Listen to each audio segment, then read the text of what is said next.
Hey, thanks for watching 4Color Commentary. I'm Mark Allen, and I'm here with an affordable first. This is going to be a little longer affordable first than normal because I'm just going to share some love for a comic that it looms largely on my whole comic book experience, lifetime comic book experience. This is a comic originally from 1982. This is Marvel 2-in-1 Annual number 7. This comic, back in the days of Avengers Infinity War and Avengers Endgame, this comic was burning it up on the back issues. In fact, as an indicator of its, lack of usefulness these days, the Key Collector app still has it in high grade at $40. You can get this comic online for half that or less in high grade.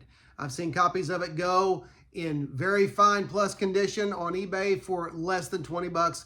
Affordable, it varies from, I used to do affordable first $1 to $5. I've changed that a bit. This one you can get, like I said, for less than $20. If you're patient, you can get it in high grade. I got this one, as you can see, in high grade. I got this one at a con. I think this one came for about $12. Now, this is the first appearance of the champion of the universe and the first appearance of the Power Stone, which is why it was so big as far as the first appearance during the last two Avengers movies, okay? And it's hard to believe for me that that's already been, 5-6 years ago, close to that. But anyway, this is the first appearance of the champion of the universe, who has been given a name now. I think it's something like Trichos Slaterus or something like that. Here's his first appearance, a nice splash page by Ron Wilson in the book.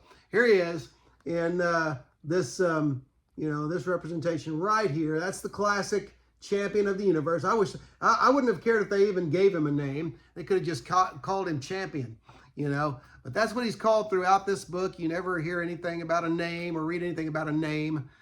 But what this book is, one of the reasons why this book appeals to me so much is this is classic Ben Grimm. Classic thing action. This is one of those stories. Now, Ron Wilson does the art. It's written by Tom DeFalco, which is no surprise that he would be able to do classic Ben Grimm.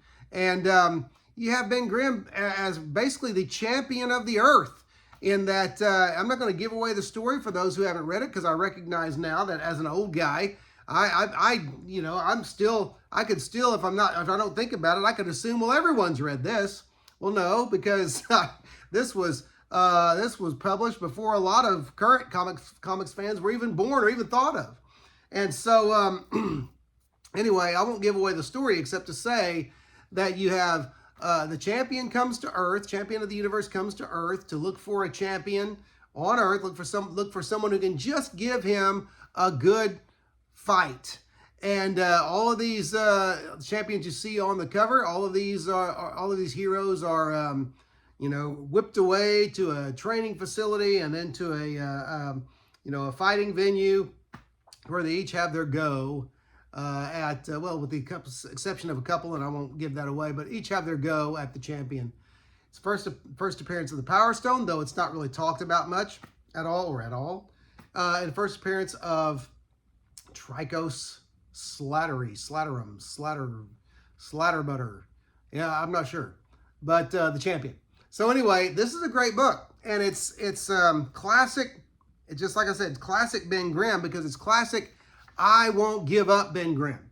It's classic I will fight whoever I have to fight to defend the earth, and they may be stronger than me, they may be tougher than me, they may beat me down until I can't even move, but I will not give up. And that is the Ben Grimm that so many of us know and love.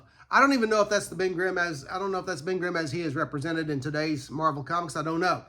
But that's the classic Ben Grimm. Here's some panels explaining that this is what the champion does. He goes around to different worlds looking for their mightiest being, their mightiest champion, and he fights them. And to the point of this story, he had an undefeated record as far as we know. Here's the gathering of heroes as they get ready to be trained.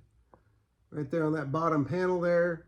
And, you know, so fun stuff, you know, and fun stuff published or drawn by Ron Wilson, who was just, in my mind, you know what, in this hobby, I think in a lot of hobbies, but any hobby that requires art, some type of art appreciation, whether it's visuals, art, music, whatever, growth takes place. And artists that you did not like formerly, you grow to appreciate their art. That's what's happened with me with Ron Wilson, where I used to, when I was kind of new to Marvel 2-in-1, and Ron Wilson did art in Marvel 2-in-1 pretty much throughout the series. And not always just his art, but he did it through, he did so many issues, probably did more issues of Marvel 2-in-1 than anyone else. But you know, I'd open an issue of Marvel 2-in-1 when I was a younger reader. I'd go, oh man, more Ron Wilson.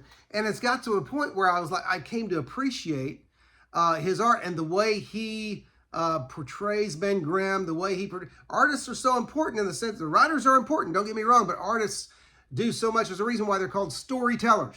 They do so much to portray and convey the personality of the character, the character of the character, okay? And so, you know, I grew to really love Ron Wilson's art on Marvel 2-in-1 and appreciate his takes on the Thing, if not on every other Marvel character.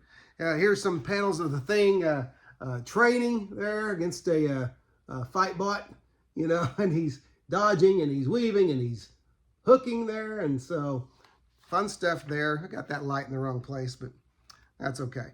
And so anyway, it's a great story. It's a wonderful story. And you got great, like I said, I'm trying not to give too much away, especially about the main attraction. But there's Thor trying to battle the champion, okay? And I won't tell you how that ends up, but it ends up in a kind of a little twist there. And that's the really neat thing about this story. And this is, I'll close on this. The neat thing about this story is it doesn't just push the Thing and then cast shade on everybody else. There's a couple of other heroes in here that get at least one of them that I can think of that get a compliment. You know, the story compliments them and their iron will, without giving too much away. A little hint there, okay? But steel will, all right? But you get to see most of these heroes in the ring with the champion. You get to see why they stay, why they go, that kind of thing. Do they win? Do they not? It's just kind of a fun ride. And this is one of those examples of a comic book that, man, was worth every penny at the time. I paid $1 for it on the racks in 1982, and it was worth every penny. And so it was a great first appearance of the Power Stone, first appearance of the champion of the universe. And so it's a great read and something to have in your collection. It's a great first appearance. And it's also a great example of how if you think that a book has gotten to a level where, oh, well, I'll never afford that now, there's very, very, very few comic books like that in our hobby.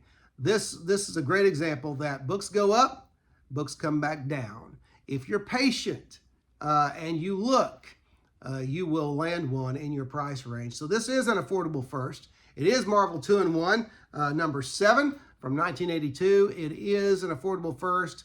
It is worth having, so go out there, chase it, hunt it, catch it, and buy it.